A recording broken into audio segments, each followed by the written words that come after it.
faz? Pode olhar pra você? Faz olhando pra lá ou olhando pra você? Quando o contar, Eu nasci em Eu Belo quero falar agora, quem teve a desses ideia 51 não anos. faz seguir. Pinga 51, uma boa ideia. Eu quero falar que estou muito contente, porque na faculdade nesse tempo tínhamos uma efervescência cultural, se falava de poesia, de filosofia, de literatura, etc. Essas conversas se estendiam até o Paribar, ali na praça da Biblioteca Mário Andrade, e foi lá que eu conheci o Zé Celso. E nós conversamos muito a princípio, por incrível que pareça, de música popular brasileira, de nossas cantoras preferidas, das coisas daquela época. E finalmente chegamos ao teatro. Aí, quando o papo chegou no teatro, a gente não desengatou mais. Houve uma afinidade muito grande e nós começamos então a pensar em fazer um grupo de teatro na Faculdade de Direito. Então a primeira oficina que teve foi o grupo de oficina amador, não profissional, que existiu durante o ano de 58, 59 e 60. Finalmente, em 61, quando a faculdade terminou, nós tínhamos que decidir por profissionalizar e decidimos pela construção ali do teatro onde até hoje está a oficina, na Rua Jaceguai 520. Tinha uma aluna minha, que eu falava muito de teatro, ela era muito inteligente, uma aluna minha no ginásio. E ela um dia chegou para mim e disse, o colégio era Ofélia Fonseca, disse, Miss Fraser, naquela época eu era Miss Fraser, a senhora não quer viver uma peça de teatro feita por um grupo de amigos meus da Faculdade de Direito?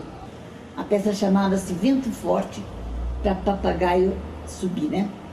Começamos a convidar profissionais para trabalhar conosco. Só não encontrávamos o diretor, ninguém queria nos dirigir porque o grupo não era conhecido.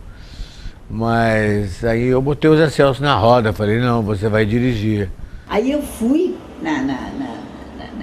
nesse apartamento dessa moça, que também era minha aluna, e ganhei o papel.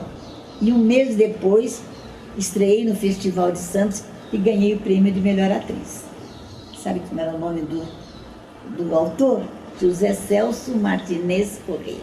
Nós passamos a fazer um teatro muito voltado para discutir com o nosso público de estudantes universitários e classe média progressista, etc., discutir com eles a realidade que a gente está vivendo numa sociedade de exceção. Uma delas foi Andorra, que tratava de um problema de judeu, mas onde estava escrito judeu, você podia ler esquerdista, comunista, que era uma peça que tratava da caça às bruxas, da omissão. Galileu Galilei, que foi uma peça escolhida também para falar sobre a tortura, para falar sobre a força do poder policial da igreja sobre o trabalho intelectual e a opressão. Nós fizemos grandes espetáculos na época da ditadura, exatamente porque havia o estímulo de conversar com o nosso público sobre o tema da repressão da ditadura, mas conversar com o público de uma forma criativa, não de uma forma didática. Porque uma coisa foi muito importante na oficina, nós sempre falamos em cena daquilo que dizia respeito a nós e o público. Nunca foi arte pela arte. O Zé Celso, o Renato, o Fernando Peixoto, eles todos tiveram que sumir, porque estavam procurando eles, né? Ficou o que eles chamavam, ficou a Ítala Nandi, o Chico, ficamos tomando conta da oficina. Fugimos os três, né? Tudo isso porque é uma peça que era sobre o problema familiar, uma peça russa, em primeiro lugar era russa, era de um escritor russo de esquerda, que era o Gorky, e terminava com a Internacional Comunista. Não como propaganda comunista, mas como augúrio daquilo que aconteceria anos depois na Rússia. Por causa disso, a gente ficou fichado e eu tive de fugir durante 2 meses para depois voltar para São Paulo para prestar depoimentos com advogados. Mas quem nos salvou mesmo da barra dos militares foi Cacilda Becker. Cacilda Becker é que era a mulher que, sabe, ela tinha o dom de enrolar os generais. Então, ela conseguia muitas vezes coisas que os advogados não conseguiam. A verdade é que nós, com medo que eles acabassem com o nosso teatro, a gente tirou a peça de cartaz. Vocês vão ouvir outras histórias. Vão dizer que foram eles que fecharam. Não, realmente a gente tirou de cartaz, porque aí começaram a perseguição. A peça era uma peça russa, a Pequenos Burgueses de Máximo Gorki. E o grande marco, que foi O Rei da Vela, que foi uma peça que foi escrita por Oswald de Andrade em 1937 e que era a mais violenta de todas e dizia coisas sobre o Brasil colonial, capitalista, que nunca ninguém na época poderia escrever porque seria proibido. Mas como é que eles iam proibir um autor que era um dos ícones da Semana de Vanguarda de 22, né, da Semana de Arte Moderna de 22, e que era um poeta renomado, que escreveu isso em 37, seria como passar um atestado de imbecilidade, né? Então, a gente conseguiu, com Oswald de Andrade, dizer muitas coisas.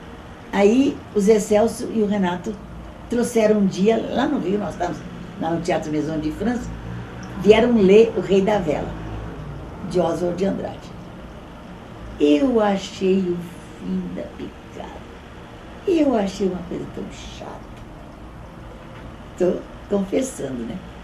Eu achei uma coisa tão chata, mas naturalmente eu não estava nem imaginando que o gênio do Zé Celso ia fazer do Rei da Vela, né? O Rei da Vela estreou dia 19 de agosto de 1967. É uma data revolucionária, porque a gente trouxe de volta Oswald de Andrade, que estava esquecido. E ele trouxe de volta, ele foi a antena que ligou Plínio Marcos, Glauber Rocha, Caetano Veloso, Hélio Sica, que tirou o quadro na parede e vestiu, Zé Vicente, que fez uma revolução teológica. O Rei da Vela trouxe a importância da cultura indígena, principalmente da cultura antropófaga. Você acha, meu amor, que Nova York teria aquelas babéis vivas de arranha-céus e as 20.000 pernas mais bonitas da terra se não se trabalhasse para Wall Street, de Ribeirão Preto a Singapura, de Manaus a Libéria? Eu sei que eu sou um simples feitor do capital estrangeiro, sou um lacaio se quiserem, mas eu não me queixo. É por isso que eu possuo uma lancha, uma ilha e você, meu amor. O Zé Celso queria fazer Galileu Galilei, né? A peça que ele queria fazer. Aí eu falei, Zé, eu vou pedir para parar. Eu estou muito cansada.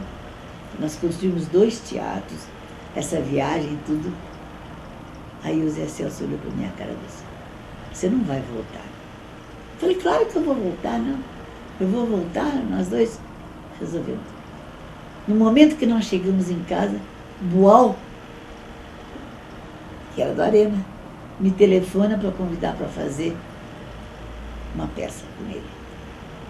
E eu aceitei. Aí eu me tornei freelancer.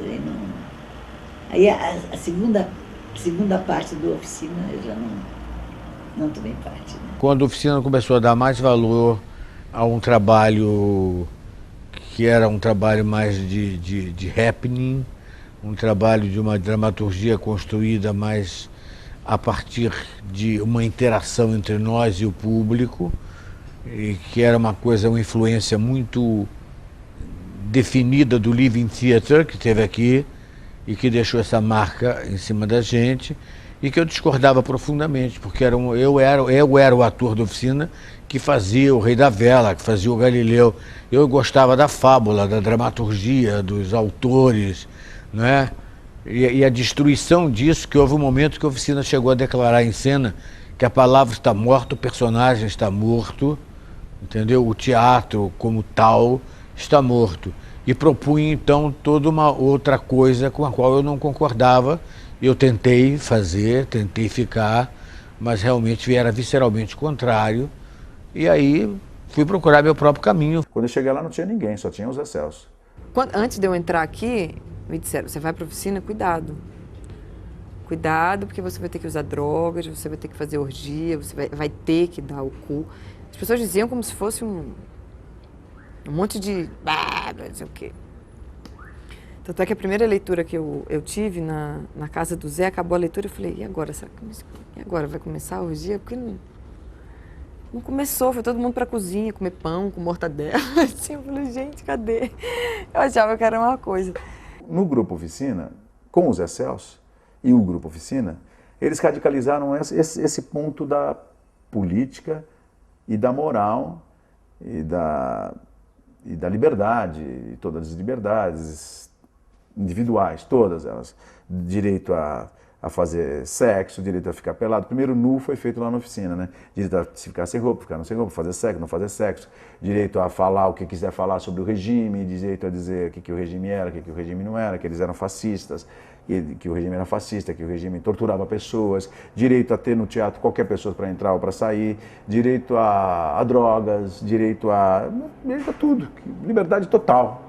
Tem muitos elementos do espetáculo, dos espetáculos da oficina, que faziam parte daqueles happenings com os quais eu briguei. Mas depois do Hamlet eu passei a ver aquilo tudo tão poética, estética e organicamente colocado em cena, que eu fiz as pazes com aquilo e passei a ser um fã, um admirador do Teatro Oficina. Apesar de que eu não seria um ator adequado para o Teatro Oficina. Fica lendo esse livro. Eu fui o primeiro ator da oficina até um determinado momento. Depois, eu não seria um ator adequado para trabalhar no Teatro Oficina. Eu não fico pensando que eu estou num lugar que passou o Renato Borg, não sei o quê. Até porque o Renato Borg, ele veio aqui outro dia, assistiu a peça e entrou em cena. Ele não é nenhuma coisa que passou, ele tá. Quando ele vem, ele tá, sabe? A gente conseguiu, logo na sequência, que o CONDEFAT, que é o Conselho do Patrimônio Histórico e Artístico de São Paulo, tombasse o Teatro Oficina como um valor histórico, quer dizer, protegesse ele como um prédio histórico. O CONDEFAT tombou não o prédio, quem fez o tombamento foi o Flávio Império. O Flávio Império tombou o trabalho que se fazia lá dentro. Então o trabalho estaria protegido. Aí o que o Zé fez? Imediatamente falou, já tombou o trabalho que nós temos que fazer aqui é construir um novo teatro para São Paulo. A gente fez Hamlet, que abriu o Teatro Oficina em 93. A gente fez As Bacantes, De 80 até 2000, o que aconteceu nesse período? Nesse período, ao mesmo tempo, a gente tombou o teatro, desapropriou, construiu um novo prédio e começou a montar o teatro como está hoje, como que vocês veem hoje. E montar também a companhia para trabalhar nesse dia de hoje. Eu entrei em 97, num momento que a companhia estava se renovando completamente. E se renovando significa passando até por uma morte. Porque muitas pessoas dessa geração do Marcelo Drummond, que inauguraram esse teatro com Hamlet, a Denise, o Pascoal, a Leona, quando eu entrei, eles estavam saindo do trabalho diário. Eles voltaram depois, fizeram outras peças, mas esse trabalho diário de uma companhia, eles estavam saindo. Então, eu cheguei e falei, nossa, mas aquelas peças que eu vi, o Hamlet, Bacantes, de repente, eram umas reuniões assim, o que fazer? Sabe? O que fazer? Por que motivo sair da oficina? Eu não acho que eu saí da oficina, não. Eu acho que eu fiz o seguinte, eu acho que é do meu espírito, da minha maneira de ser. Eu estou, evidentemente, afinado com essa maneira de ver o mundo, com essa maneira de libertar, de fazer as coisas. E essa maneira afinada de ver o mundo, de ver a liberdade, de ver a criação, essa maneira também me coloca como uma pessoa também que estou trabalhando a favor da oficina, mas não é do oficina que eu estou trabalhando a favor das coisas que eu acho importantes para todo mundo. O que é a companhia Teatro Oficina Usina Zona agora, no final de 2009? O que está acontecendo com essa companhia? Sabe? Isso é uma coisa muito importante, porque a gente está num limite, a gente tem que dar uma virada. A gente está de novo numa fase dessas de mudança, de salto. Porque eu entrei em 97 e estava tendo essa renovação na companhia, né? E a gente voltou, fez uma peça, o Tanico, que a gente até refez o ano passado e vai agora estrear nessas Dionisíacas em dezembro. Mas foi uma peça que voltou, um trabalho de coro, foi de novo uma formação. E esse coro do Tanico virou o coro de Cacilda. E esse coro de Cacilda virou a protagonização do Boca de Ouro. E essa protagonização do Boca de Ouro assumiu a companhia em 2000 e falou, vamos fazer os Sertões. E os Sertões já mudou. A companhia mudou completamente nos Sertões. Além disso, nos Sertões a gente radicalizou e começou a trabalhar mesmo com muita gente que não era ator, com gente de todas as raças, de todas as classes sociais, com sobrevivente do Carandiru, com gente que foi preso por racismo, de tudo junto. Tem quem tá e tem quem não tá, entendeu? Pô, se você for lá ver a geração que tá lá na oficina agora, eles são fantásticos, cara. Outra geração, mas são muito bons. Muito bons para agora, para o tempo que a gente está vivendo. Aqui na oficina, principalmente, nós fazemos carnaval 365 dias do ano. Nós realmente cultuamos o inverso.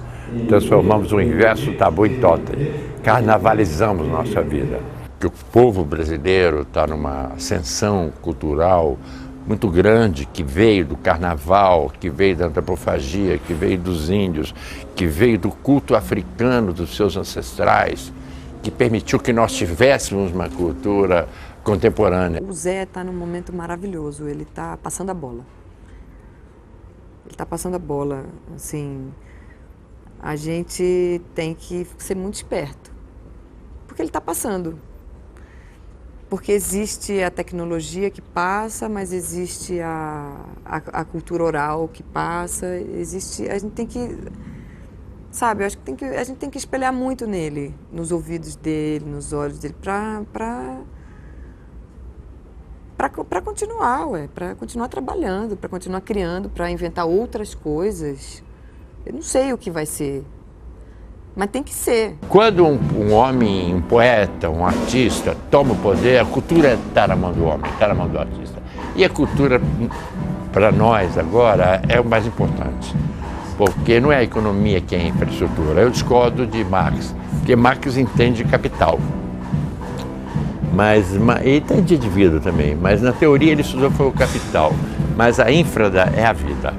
E a cultura é a cultura da vida, quer dizer, a cultura pela educação, pela saúde, e pela natureza, e pela liberdade, pelo sonho, pela crítica, a cultura. Enfim, é cuidar da vida.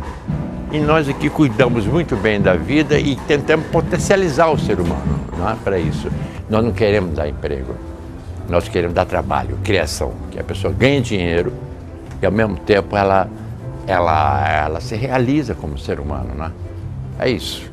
Então eu estou muito contente por esse momento da minha vida, da oficina fazendo 51 anos, eu estou com 72 anos, vou fazer o Sócrates daqui a pouco e eu vou me despedir porque está na hora de eu me concentrar e fazer a peça. Merda para vocês e aproveite a geração, aproveite meninos, porque vocês estão com tudo.